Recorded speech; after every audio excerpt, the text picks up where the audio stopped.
दोस्तों, आप सबका स्वागत है मिडनाइट मिर्थ्स में, जहां मैं लाती हूँ हॉरर थ्रिलर कहानियाँ। आप सुन रहे थे अस्पताल का कमरा, अनीता कृष्णन की लिखी हुई। दोस्तों, अगर आपने इसके पहले 3 भाग नहीं सुने तो जाके वो सुन लीजिए, तभी आपको इसका चौथा भाग सुनने में मजा आएगा। लेकिन उसका कमरा नंबर 23 में जो भूत है उससे क्या संबंध है? रेणुका ने निर्मला से पूछा, क्योंकि वहीं उसने अंतिम सांस ली थी। लेकिन आपने कहा कि आप उसे ओटी में ले गई थी। हाँ, मैंने जब डॉक्टर को सीनियर डॉक्टर के निर्देशों के बारे में बताया तो वह घबरा गया।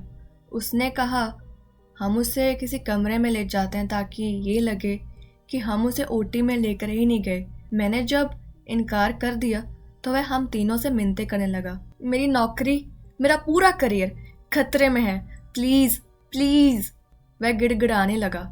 आधे अधूरे मन से हम मान गए और चोरी चुपके उस बेहोश मरीज को कमरा नंबर 23 में ले गए। उस कमरे में क्यों? रेणुका ने जानना चाहा। कुछ एक कारण से वह पिछले हिस्से में था, जहाँ किसी की नजर नहीं जाती और उस समय खाली भी था। तो वह आदमी उस कमरे में मर गया। गुस्से से भरा आदमी जो जानता था कि उसके साथ लापरवाही हुई है। अरुणिमा ने अपनी आंखें कसकर बंद कर ली। आंसू की 2 बूंदें उसके चेहरे से नीचे टपक गई। हाँ, और मैं आखिरी व्यक्ति थी जिससे उसने देखा था और मरने से पहले बात की थी। यही नहीं, मैंने सीनियर डॉक्टर से झूठ बोला कि चाकू उस आदमी के मरने के बाद निकाला गया। डॉक्टर सिंगला ने मेरी बात का विश्वास किया और कभी कोई सवाल नहीं पूछा। मैट्रन निर्मला ने अपने सिर दोनों हाथों से पकड़ लिया और रो पड़ी। मैंने एक लापरवाह डॉक्टर की इज्जत बचाने के लिए उनका भरोसा तोड़ दिया। ये बहुत बुरी साजिश थी। 1 मिनट की चुप्पी के बाद उसने अपना सिर उठाया। मैं जानती थी कि ये मुझसे हुई बहुत बड़ी गलती थी, जो मैंने उस डॉक्टर की बात को चुपचाप मान लिया। अगर हमने बस खून के बहाव को रोकने पर ध्यान दिया होता, उसे खून चढ़ाना शुरू कर दिया होता और डॉक्टर सिंगला के आने का इंतज़ार किया होता, तो शायद हम उसकी जान बचा सकते थे। हमने आनन फानन में उसे उस कमरे में ले जाने में कीमती समय गंवाया। हमने कितनी बड़ी लापरवाही की। निर्मला अपने हाथों को बेबसी से अपने गोद में पटक रही थी। पहली बार उसने किसी से उस घिनौनी करतूत को साझा किया था और ऐसा लगा जैसे उसके दिल का बोझ काफी हद तक कम हो गया था। वह आप भर रही थी। दीवार पर टंगी घड़ी टिक टिक कर रही थी। वह नवजात चैन की नींद से सो रहा था, उस खतरे से एकदम अनजान जिसका सामना उसकी छोटी सी जिंदगी ने किया था। दोनों महिलाएं उदास और खामोश हो गई। रेणुका ने प्रार्थना के शब्द बुदबुदाए। निर्मला ने गहरी सांस ली और फिर उस घटना के बारे में आगे बताया। कुछ दिनों बाद एक रात मैं जब उस कमरे में गई तो मैंने उसे देखा। उसने अपनी हथेलियों से अपनी आंखें बंद कर ली और कांप उठी। फिर धीरे धीरे उसने अपना सिर उठाया। उसका चेहरा पीला हो चुका था। कमरे में और कोई भी नहीं था। मैं जब अंदर गई तो मैंने खिड़की के पास खड़े एक साए को देखा। फिर उसने सीधे मेरी ओर देखा। वह वही था। मैंने तुरंत पहचान लिया। वही सुंदर चेहरा, भले ही जीवित युवक ही एक परछाई भर था। उसका चेहरा क्रोध से बिगड़ गया था। हे भगवान, आपको डर नहीं लगा? लगा क्यों नहीं? मैं चीख उठी और फिर बेहोश हो गई। निर्मला पूरी घटना बताना नहीं चाहती थी। तो सिर्फ आपने उस भूत को देखा? रेणुका ने पूछा। हाँ। आपको ऐसा क्यों लगता है कि वह आपसे नाराज था? अरुणिमा ने पूछा। मुझे लगता है इस कारण क्योंकि मैंने उसे मरने दिया जब उसके भीतर जीने की इच्छा थी। उसकी शादी कुछ ही हफ्ते बाद होने वाली थी। उसे हमसे उम्मीद थी कि हम उसकी जान बचा लेंगे। तो आपको लगता है कि कल रात उसी भूत ने हमें परेशान किया था? हाँ, और ये पहली बार नहीं था। दूसरे मरीजों ने भी उस कमरे में होने वाली विचित्र घटनाओं की शिकायत की है। कल रात उस भूत से आमना सामना होने की बात याद कर अरुणिमा सहर गई। क्या आप फिर उस कमरे में कभी गई? उसने जानना चाहा। करीब 1 महीने तक मैं उस कमरे में जाने से बचती रही, लेकिन आप तो जानती हैं कि ड्यूटी तो ड्यूटी होती है। मैं एक मरीज के साथ वहाँ थी। एक रात करीब 8 बजे मैं चारों ओर देखते हुए सावधानी से अंदर दाखिल हुई कि कहीं कुछ ऐसा वैसा तो नहीं है। मुझे लगा कि सब कुछ शांत हो चुका है और मैं निश्चित हो गई। मेरे साथ गई नर्स एक इंजेक्शन देने में व्यस्त हो गई और मैं वहीं खड़े उसे देख रही थी। और तभी मुझे ज़बरदस्त अनुभव हुआ कि कोई मुझे देख रहा है। मैंने सिर उठाकर देखा और पाया कि वह वहीं था, बिस्तर के दूसरी तरफ खड़ा था और मुझे गुस्से से घूर रहा था। निर्मला कांप रही थी। एक बार फिर इस बात ने उसे झकझोर दिया था। इससे पहले कि वह मुझे कुछ करता, मैं तेजी से कमरे से बाहर निकल गई। इसका मतलब है कि जहाँ उसकी आत्मा निकली थी वह भूत अभी भी उसी कमरे में है। उसके शव को हटाकर उसका अंतिम संस्कार कर दिया गया, लेकिन उसकी आत्मा वही थी।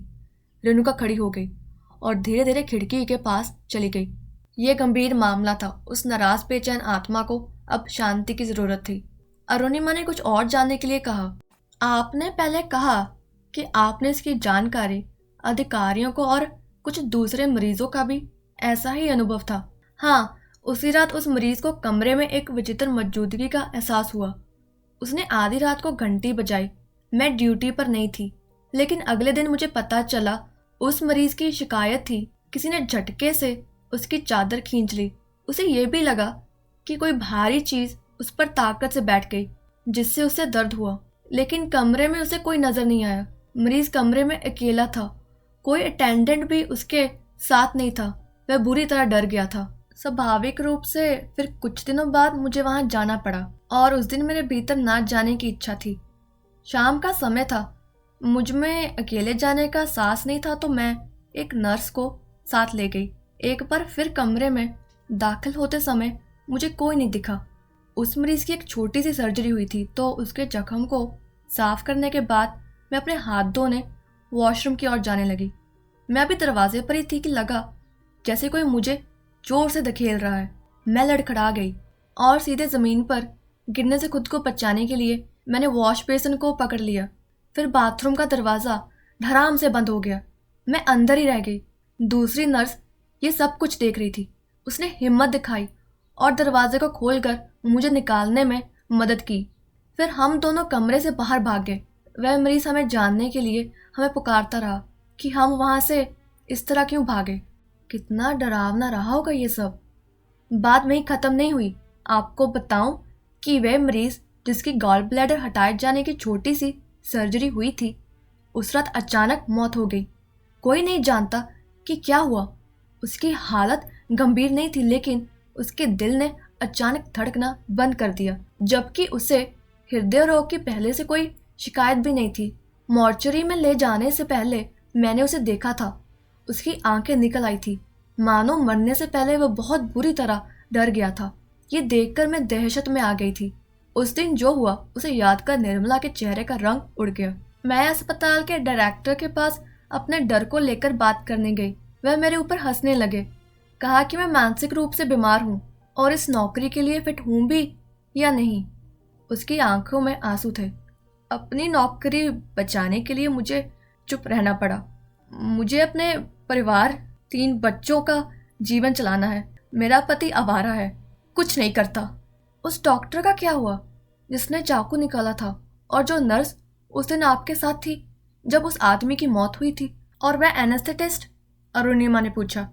डॉक्टर उस घटना के 15 दिनों के भीतर बिना कारण बताए ही यहाँ से चला गया। लेकिन मैंने गौर किया कि धीरे धीरे घबराया सा रहने लगा था और कभी कभी काफ़ी तनाव में रहता था। मैं समझ रही थी कि कुछ ना कुछ चल रहा है। वही हालत एनेस्थेटिस्ट की भी थी। उसने दूसरे अस्पताल में काम करना शुरू कर दिया और वह नर्स बीमार पड़ गई, बहुत बीमार। वह मेडिकल लीव लेकर घर चली गई और कभी नहीं लौटी। उनमें से किसी के बारे में मुझे कोई खबर नहीं है, इसलिए मैं अकेली ही बची हूँ। सिर झुकाए निर्मला बैठी थी। उसके हाथों में हल्की कंपन हो रही थी। मैं जब जब उस कमरे में गई विचित्र चीज़ें हुई हैं। कल मुझे जब पता चला कि वह कमरा एक महिला को लॉट किया है जिसकी डिलीवरी होने वाली है, तो मैं बुरी तरह घबरा गई। मैं तुरंत ऑफिस पहुंची ताकि आपका कमरा बदलवा सकूं, लेकिन क्लर्क मेरी बात मानने को तैयार ही नहीं हुए। उन्होंने कहा कि मैं पागल होती जा रही हूँ, लेकिन आज उन्होंने इसे बदल ही दिया। रेणुका बोली, क्योंकि आपने ज़बरदस्त विरोध किया। आपने अच्छा किया कि आपने सामान लाने के लिए भी उस कमरे में वापस जाने से इनकार कर दिया। निर्मला ने उनके रुख से सहमति जताई। अस्पताल से जाने से पहले आप नर्सों, डॉक्टरों और संभव हो तो डायरेक्टर से भी शिकायत दर्ज करना। इन सारे अधिकारियों को जागना ज़रूरी है। मैटर निर्मला, मैं अस्पताल में एक और रात नहीं गुजार सकती। मैं सो नहीं पाऊंगी। अरुणिमा ने कहा।